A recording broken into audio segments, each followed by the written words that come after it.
sia le atu fiti mama konai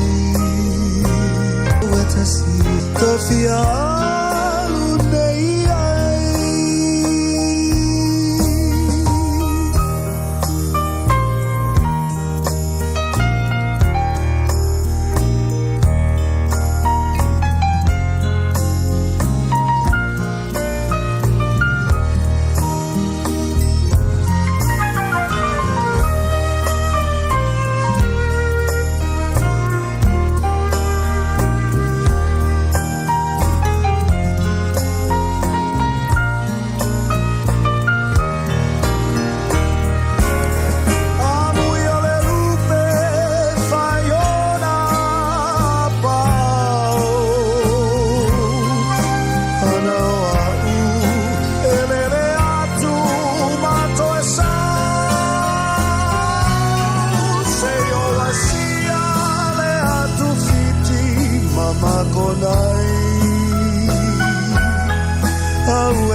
Si ufonga matungo fio le fionga ya whanana Jerome Cray ia ma se tasi fo'i o whātunga tuai ia pe o nou tau whaafonga mai ai i le ni vaenga o le tautua a le si ufonga o le tai au fau tautala lava ma le mingau ia ma momoli atu ia vai malo i o tau whinangalo i lau tau whita mai mo mai ia te nane fo'i o lau tau whaafonga anga sa moa o no tūlanga whale tonu o lo o tau wa aia fo'i ma matawina ia i le tele fo'i o teimi o le tautua al si ufonga o le tai o fau ai mō tusia ia pe whale tonu atu ai fo'i ia tūlanga o le au aunanga o na o lea whai na ngō fie fo'i ai la tō lo tau mwhai e whaleanga ia pe o le upua o masanei o le au hackers fo'i ia o lo tūri oso solo i tutonu e whaleanga tau mwhainga fo'i o lo o whianga iai ma nisi fo'i o au aunanga iai fo'i ma le nei fo'i whale walesi ia pe o na ali mai fo'i le nei taimi o le tautua mo o loutou pa ia ma loutou mamalu vaenga le wha malu lua tuai loutou finangalo ia ona o le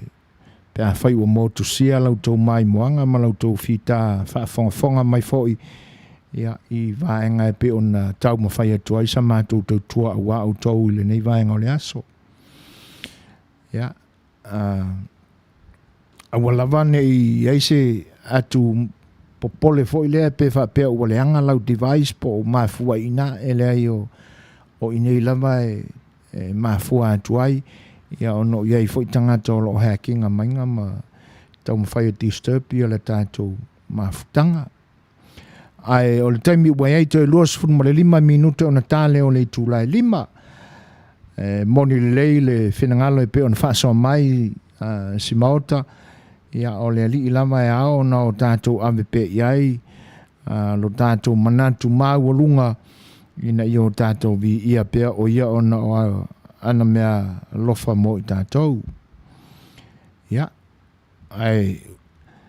si mai whaafonga o la atu e tātou fo i se isi a tātou pese lea ia walau tō whaafonga anga ia si tali e pea po o tūlanga lelei mai ala tātou mafutanga ele ni taimi o ia tu sai foi ma fala velave pe una tupu so ia e usi mai lan fa fonga le peselea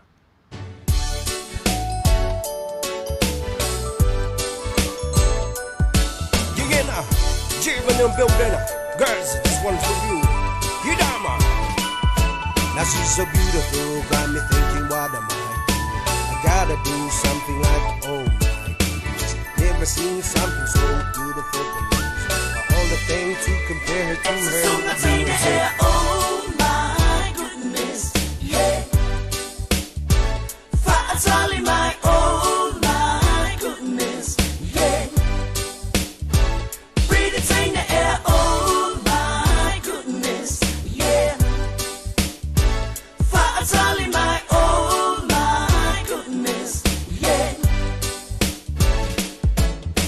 my soul one go mai let's tali mai a osa te po se fali o mai o o mana o ai satso alua e fa pale mi ai so lava in the fa for mu mai ai so mai le nu mera o se bilia tu ai if I as it's on you se me satso bit so oh my goodness yeah fa tali mai oh my goodness yeah breathe it in the air oh my goodness yeah fa tali mai oh my goodness yeah Lucino e momosi Manuia le manongi Polinga la lele Ova lo la lele Le ai mase emo O matza o le au manga Lucino e babai Pe a esa vali mai Yo le a esa tala e pepe Se toi pesili a tu pe moi La Fai'oa my lady Oso ile ba a tao Sa vaina e oh my goodness yeah Tali my oh my goodness yeah breathe it in the air oh my goodness yeah Tali my oh my goodness yeah Sissy tired of the city life, Sissy wanna simple life. Tell me Sissy need to wanna settle down and be my wife. Introducing to the Samoan life. She says she's everything that you like. We bought some fruits from the roots man, coconut water while we get it from the jelly man. Introducing to the Samoan life. Girl, you got me, love it, go! Sunga in the air oh my goodness yeah Tali my oh my goodness yeah breathe it in the air oh my goodness yeah Tali my oh my goodness yeah le ai masao tala so if I'm a tala Lola lele pese rosa matala Sina umai masa ole au manga Folinga la lele lau mata ata Sasunga tina air oh my goodness yeah Tali my oh my goodness yeah breathe it in the air oh my goodness yeah Tali my oh my goodness yeah Sasunga tina air oh my goodness yeah Tali my oh my goodness Tūrei mai tātou taimi le ni vaenga o le tautua, le siu whanga le tai o whau mō loutou pa ia Samoa o leo o toi luas 4 minute o na tāne o le tūlai lima. Ua whatisi mai ia si uso ia John Meisake le whau whailua i mai, mo le tuelangang whaaftai whatalo whaatu lau sunga soi fuaina, malo lama le soi fua maua, uso ma le tautua atunu, Manuia lau tiute, alo whaatu and God bless, malo. Tūlanga foi nā o loo momo iai le loto brother ina ia lo whangia le atua o i le uso i le nei weekend ia ai wha mole stay healthy and be safe Manuia le nei weekend whaaftai telea i le whatasimai uso whea whailoa ia te fo i le ngang whaalalo i le whatasimai o le tausala ia o hana autanga vaia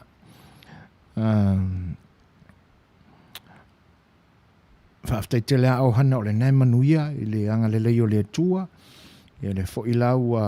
e sa unoa oh my god oh my goodness sa i le pese i le peso o lo tātou live chief ia tai au Manuia i le lua sa se lua so i fua Manuia ia i oi sa fa pe voi ai wa mose fia fianga o le te volo wa o mo le pisi o ngā ruenga i le nei vai aso ai a mose weekend fia le ale nei te volo ia o lo whaaleanga ina so o mai le tātou tiute ia e whaaftei a o le mesile ale nai lamba le ono sa ia o hana whaaftei tele a le whaatasi mai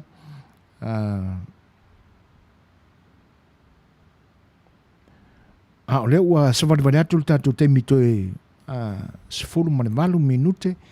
ia ona tāle o le tūla e 5 por kalame foi ona fuafuaina i lenei aso ia o tātou whaaringa whaapisinisi tātou tala mai lo tātou atunuu i Samoa ia te nane fo le tātou por kalame whaaranga nu e pe ona masani ai o le sa afia le Fai'oa ia o por kalame fuafuaina na o lenei aso ai mole atu pe ai a tātou pespesenga mo le nei vaenga amata o le tātou wheloinga ia ona tātou whaasolo ai lea ia tātou por kalame pe ona fuafuaina taunu mai ia talenga fo ia tapunu anga vale whaafeiloa ia tuai le admin o le tausala fia klopo ia e lauto whaatapunu ta lofa malol soifua lau talenga soifuaina whaapena whionga lai ti whaatonu ia tui la epa whaafteisua Manuia le tautua Manuia le weekend tapunu ia te nane fo i o whaiva tautua o lo whianga iai ia ma le pa o le atunu ia i le au nanga fo i le nai tūlangi o lo e papa awai e whaaftai le whaatasi mai ia o si mai whaafonga tama o le ava mala lanto whaafai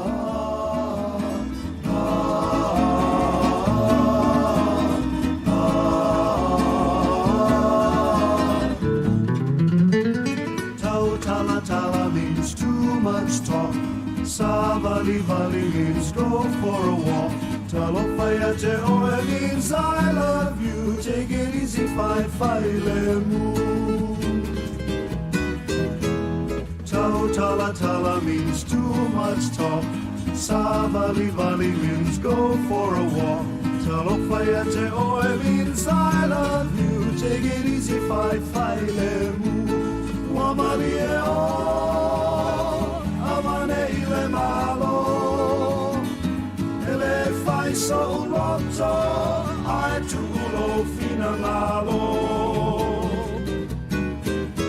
Awese malapanga e pena tamasalia. Talo fai le umala fai ma mea fai ngata. Musue le popolonga le fia maua le salotonga. E te talia omo onga.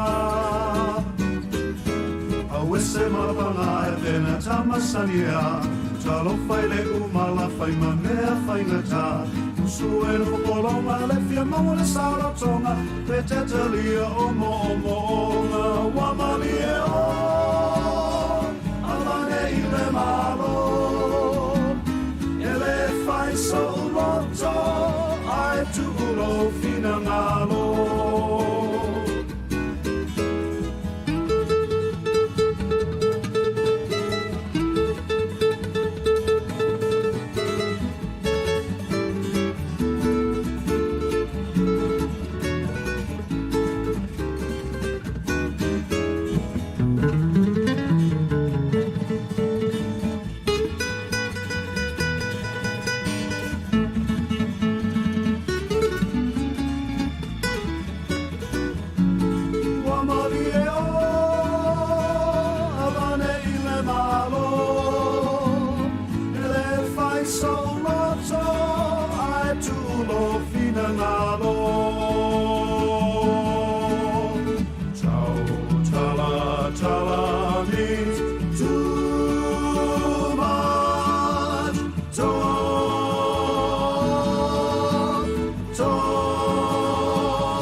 Ia, o whaafianga lava mo loutou pa ia ma loutou mamalu sa moa e peo na iai le tautua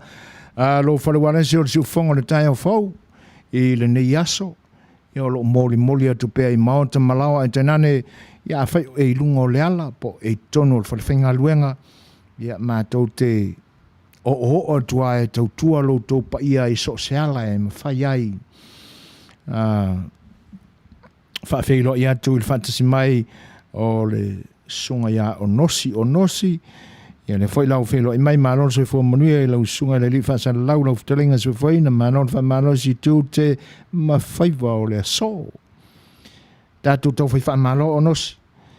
o pule fai so fai to tasila male tu na te fa so mai ai ona manuia mo tatu so i fo manuia ina mo foi so ma to wola wale ni yaso ia mo le tautuaina o lo tau pa ia ma lo tau mamalu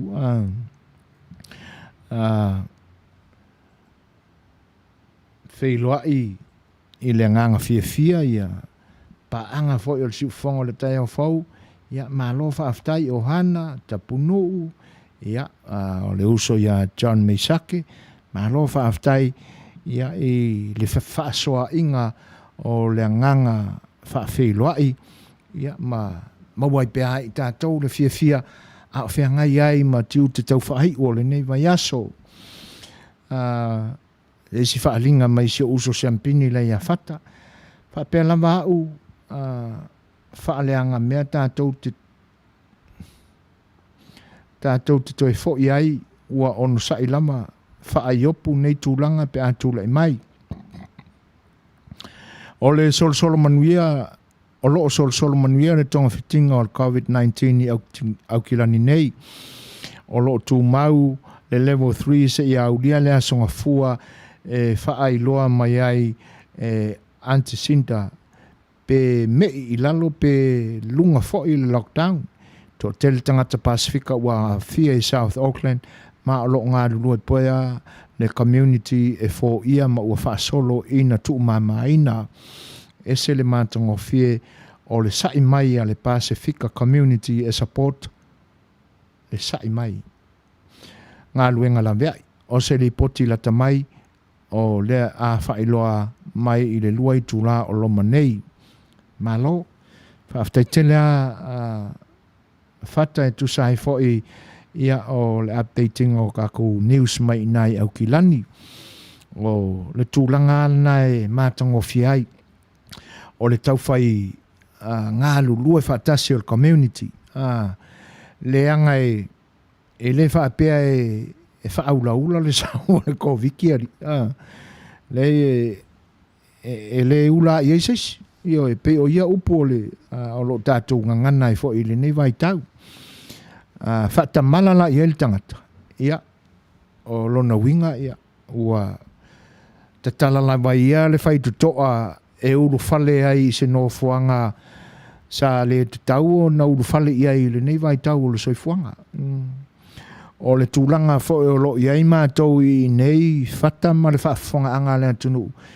E pe uo mātou mo o fo i nai mai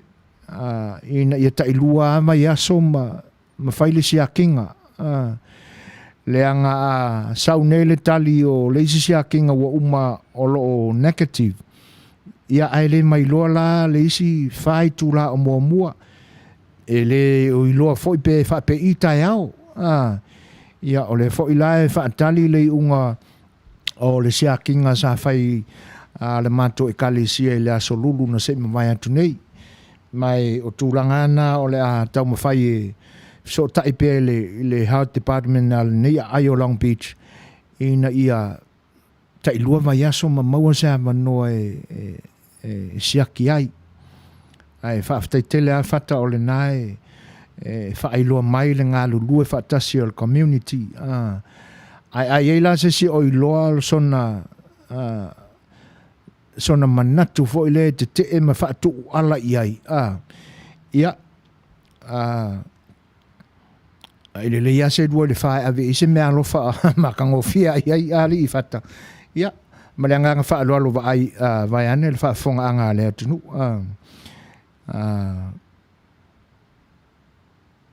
Ia,